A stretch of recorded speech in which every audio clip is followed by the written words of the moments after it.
Quantitative Literacy Math 1111.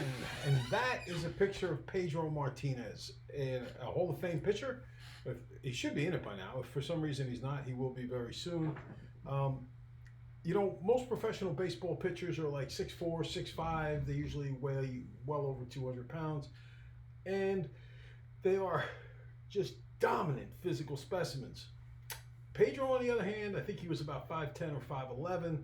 He was wiry, he was little, and he was the best pitcher of his generation.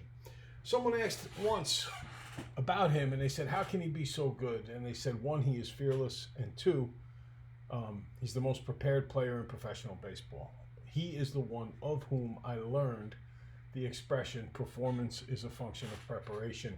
He would analyze the opposition's strengths and tendencies and weaknesses to such a point that he knew exactly the right pitch to throw at exactly the right time in order for it to be most effective. And that is where we are at. Performance is a function of preparation.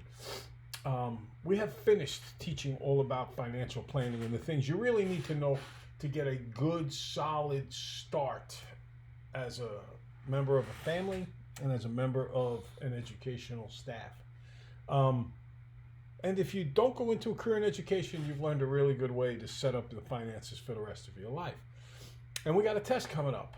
Not today, not the first lesson next week, but the second lesson next week.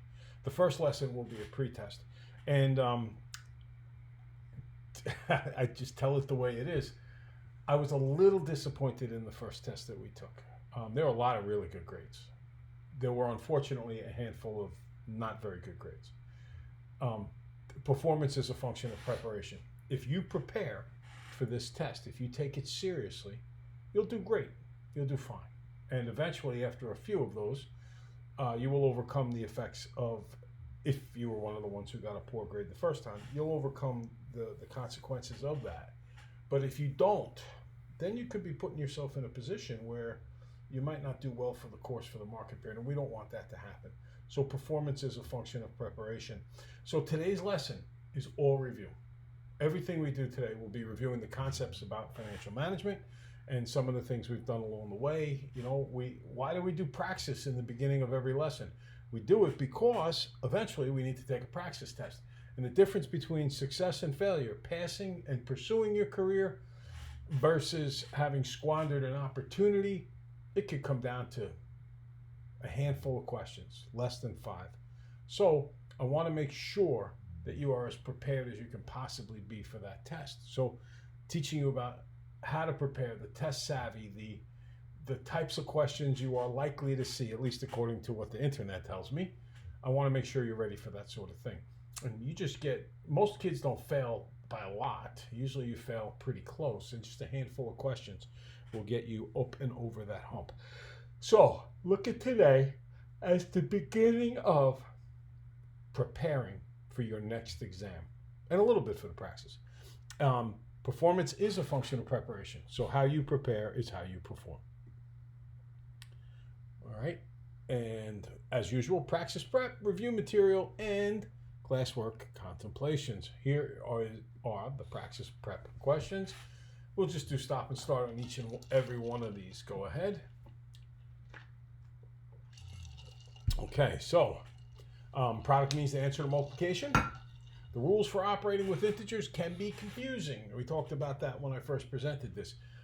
An easy way to understand multiplying and dividing is that if you multiply or divide by a negative, you change the sign. If you multiply or divide by a positive, you don't. Okay? So we're going to start with a -2 and multiply that by -1.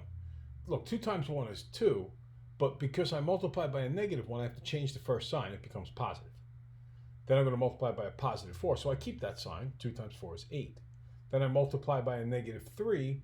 Well, the 8 times 3 part's 24, but that negative that I'm multiplying by, that means change that sign in front of the 8, and that becomes a negative. And then -24 times a +6, I'm going to keep the sign, so it's going to stay negative, and it's 144. So there's my correct answer. Okay, go ahead.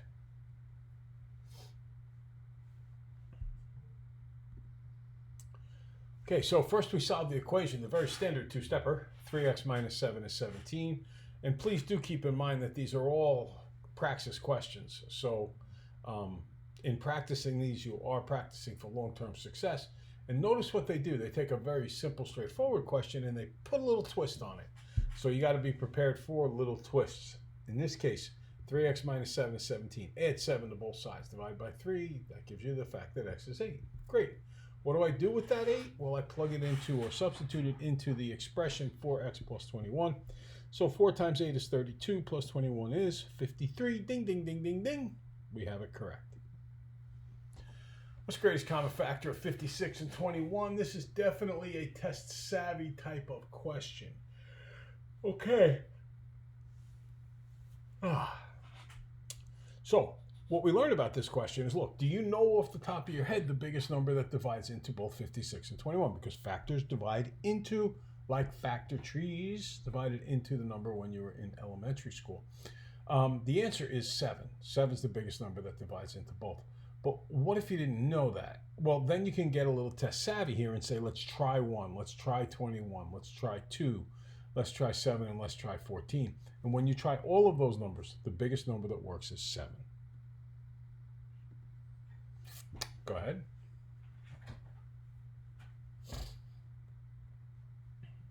Okay, so in this case, since the budget is $13.25 and Annie works for a business and not the federal government, she cannot exceed that magic number. The correct symbol must be less than.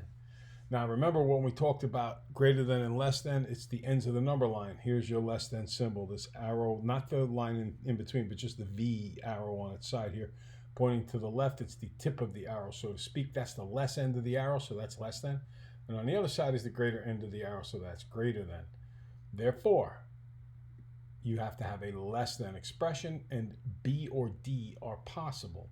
Now, what is being charged multiple times here? Well, each person's getting a meal, and each meal is X dollars, so the 26 is being multiplied by the X, not the 270. So therefore, you have choice B. Okay, next up. Sorry about the dogs barking.